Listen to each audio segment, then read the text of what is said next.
le jour où j'ai créé mon premier robot, j'ai été félicité et encouragé par mon université, par mon entourage. Et j'ai d'ailleurs été lauréat d'une compétition organisée qui m'a permis de rencontrer le ministre d'État afin de recevoir des encouragements. Et cette période, je me suis dit, voilà, ça veut dire que je suis déjà arrivé, j'ai fait quelque chose d'extraordinaire.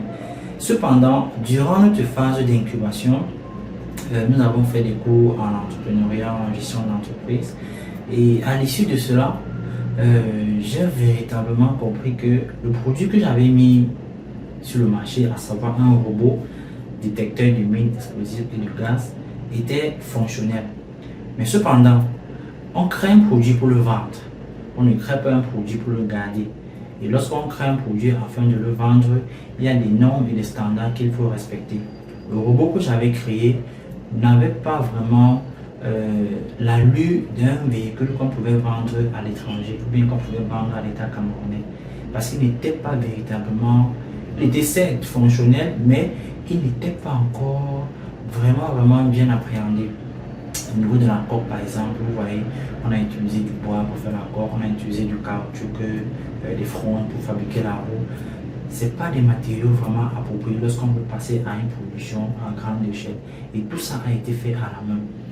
Et durant donc cela, je me suis donc dit que, ok, voilà, ça veut dire qu'il y a un problème qui se pose.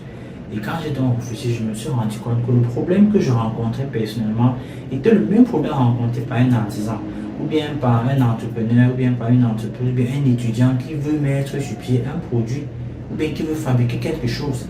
Il se rend compte qu'il y a beaucoup de challenges, il y a beaucoup de difficultés qu'il rencontre. C'est donc d'ailleurs ce qui m'a poussé à réfléchir sur comment est-ce que je pouvais résoudre ce problème-là. Et du coup, l'entreprise Pemeso est née. Et l'innovation que nous avons apportée en fait dans ce processus, c'est que au sein de l'entreprise Pemeso, nous fabriquons des machines à commande numérique. Ce sont des machines qui sont utilisées afin de pouvoir concevoir des produits avec un niveau de détail et de finition vraiment optimal. Ils fonctionnent avec un ordinateur et une sorte d'imprimante que nous avons mis sur pied qui travaille sur tout type de matériaux, que ce soit le bois pour les menuisiers, le fer pour les métallurgistes, le tissu pour les couturiers et bien d'autres matériaux sur lesquels la machine peut également travailler.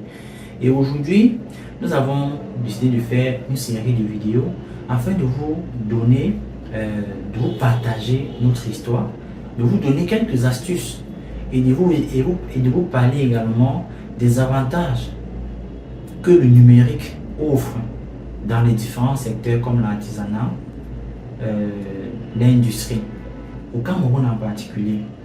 Et également vous parler de nos différents projets sur lesquels nous travaillons afin de vous montrer comment est-ce que le numérique peut véritablement impacter nos activités.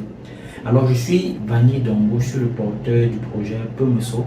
C'est un projet soutenu par des jeunes très talentueux et très travailleurs également qui croient véritablement à notre vision et qui portent d'ailleurs cela avec un très haut flambeau. Vous pourriez d'ailleurs voir cela à travers nos différents produits que nous mettons sur le marché parce que nos produits, il faut le dire, chaque produit que nous sortons a une innovation particulière. On met vraiment un accent là-dessus. Et dans les prochaines vidéos, nous allons vous parler de quelques de nos différents projets afin de vous permettre vraiment d'entrer dans le bain du sujet que nous avons eu à élaborer pour vous durant tout ce parcours-là. Alors, si toi, tu voudrais vraiment nous suivre de proche, je t'invite à partager cette vidéo, je t'invite à liker, je t'invite à t'abonner à nos différents réseaux sociaux. Cela pourra permettre à un bon nombre de personnes qui seraient dans le besoin de voir les vidéos pareilles, de pouvoir vraiment être sensibilisés afin de bénéficier et de davantage être productifs dans leurs différentes activités. Alors, afin de suivre la suite des vidéos, abonnez-vous et à très bientôt. Merci.